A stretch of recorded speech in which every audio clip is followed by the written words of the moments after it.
Hi guys, ഇന്ന് ഞാൻ വന്നിരിക്കുന്നത് ഒരു പുതിയൊരു തോരൻ ഉണ്ടാക്കുന്ന ഇതാണ്. നമ്മളെല്ലാവരുടെ വീടുകളിലും പിന്നെ ഇലകൾ കുറേ ഇഷ്ടംപോലെ ഉണ്ടാവും. അതിൻ്റെ ഒരു വെറൈറ്റിയാണ് ഇത്. പ്ലാവിലയാണ്, പ്ലാവിൻ്റെ ഇല, അതായത് പ്ലാവിൻ്റെ തളിരില വേണം എടുക്കാൻ. തളിരില എടുത്തിട്ട് അത് നമ്മൾ കുനുകുനുവായിട്ട് അരിയണം. അതിന് ശേഷം നമ്മൾ എന്താ ചെയ്യുന്നതെന്ന് നോക്കണം. നിങ്ങൾക്കിത് ഇഷ്ടപ്പെട്ടാൽ എല്ലാവരും ട്രൈ ചെയ്യുക. എനിക്ക് വേണ്ടി ലൈക്ക് ചെയ്യുക, ഷെയർ ചെയ്യുക, സബ്സ്ക്രൈബ് ചെയ്യുക, ബെല്ലൈക്കൻ അമർത്തുക. ഓക്കെ, നമുക്ക് എന്താണെന്ന് വെച്ചാൽ ഇതെങ്ങനെയാണ് ചെയ്യുന്നതെന്ന് നോക്കാം.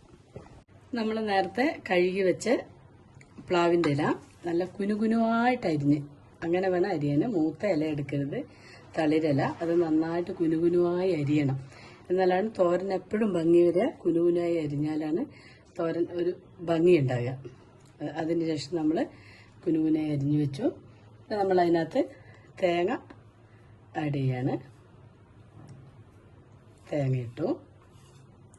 പിന്നെ നമ്മളതിനകത്ത് ഉള്ളി ഇട്ടു.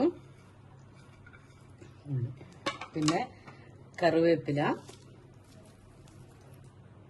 പച്ചമുളക്, ഇത്രയും നമ്മളിട്ട് നമ്മൾ പാകത്തിന് ഉപ്പ്, ഉപ്പിടുക. നമ്മൾ നോക്കിയിട്ട് പിന്നെ അതിനെല്ലാം കൂടി നമ്മൾ മിക്സ് ചെയ്യണം, നന്നായിട്ട് മിക്സ് ചെയ്യാം. സ്റ്റൗ കത്തിച്ച് അതിന് ശേഷം ഒരു പാൻ എടുത്ത് വെക്കുക. അതിന് ശേഷം നമ്മൾ അതിനകത്തേക്ക് വെളിച്ചെണ്ണയാകുമ്പോൾ ഒന്നും കൂടി നല്ല ടേസ്റ്റ് വരും. വെളിച്ചെണ്ണയാണ് വേണ്ടത്. വെളിച്ചെണ്ണ ആവശ്യത്തിന് ഒഴിക്കുക.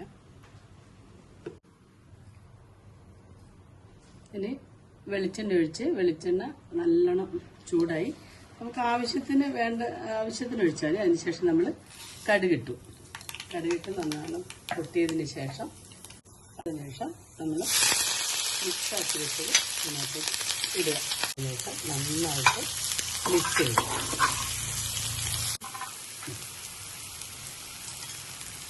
അതിനുശേഷം നമുക്ക് അത് ഒന്ന് കുറച്ച് നേരം അടച്ചു വെക്കണം. അടച്ചു വെച്ച് സിമ്മ് ഫ്ലെയിം താഴ്ത്തി വെക്കുക. ഓക്കെ, നമുക്ക് ഒരു കുറച്ച് സമയത്തിന് ശേഷം അത് നോക്കാം. കുറച്ച് സമയം കഴിഞ്ഞതിന് ശേഷം നമുക്കൊന്ന് ഒന്നും കൂടെ ഇളക്കി നോക്കാം. അത് എന്തായെന്ന് ചെക്ക് നോക്കാം.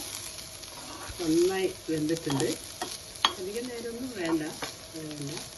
അപ്പോഴത്തെ തന്നെ കുനുകുനാന്ന് അരിഞ്ഞത് കൊണ്ട് നന്നായിട്ട് വെന്തിട്ടുണ്ട്. ഇത് നമുക്ക് മാറ്റി വെക്കാം.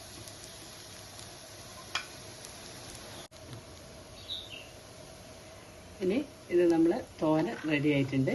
ഇത് നമ്മൾ പാനിൽ നിന്ന് ഇങ്ങോട്ടേക്ക് മാറ്റുകയാണ്. എല്ലാവരും ഇത് ട്രൈ ചെയ്ത് നോക്കേണ്ടതാണ്.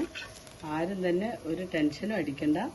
ഇത് കഴിച്ചിട്ട് എന്തെങ്കിലും ആവും എന്നൊന്നും വിചാരിക്കണ്ട. നമ്മൾ കഴുകി വൃത്തിയാക്കുമ്പോൾ ഇല നന്നായിട്ട് കഴുകി വൃത്തിയാക്കണം. പിന്നെ അതുപോലെ തന്നെ ഇലയിനകത്ത് എന്തെങ്കിലും ഉണ്ടോ എന്നൊക്കെ നോക്കി നല്ല വൃത്തിയാക്കി എടുക്കുക ഇല. പിന്നെ പ്രശ്നമില്ല. ഹലോ ഗൈസ്, അങ്ങനെ നമ്മുടെ പ്ലാവില തോരൻ റെഡി ആയിട്ടുണ്ട്. എല്ലാവരും ഇത് ട്രൈ ചെയ്ത് നോക്കണം. പിന്നെ ഇതെല്ലാവർക്കും ഇഷ്ടപ്പെട്ടാൽ ലൈക്ക് ചെയ്യുക, ഷെയർ ചെയ്യുക, സബ്സ്ക്രൈബ് ചെയ്യുക, ബെല്ലൈക്കൻ അമർത്തുക. ഇത് നിങ്ങൾ പിന്നെ ചോറിൻ്റെ കൂടെ നിങ്ങൾക്ക് കഴിക്കാം. ഇത് ഞാൻ കഴിച്ച് കാണിക്കാം. നിങ്ങൾ ഒരു കുഴപ്പവും വരില്ല. നല്ല സൂപ്പറാണ്, നന്നായിട്ടുണ്ട്.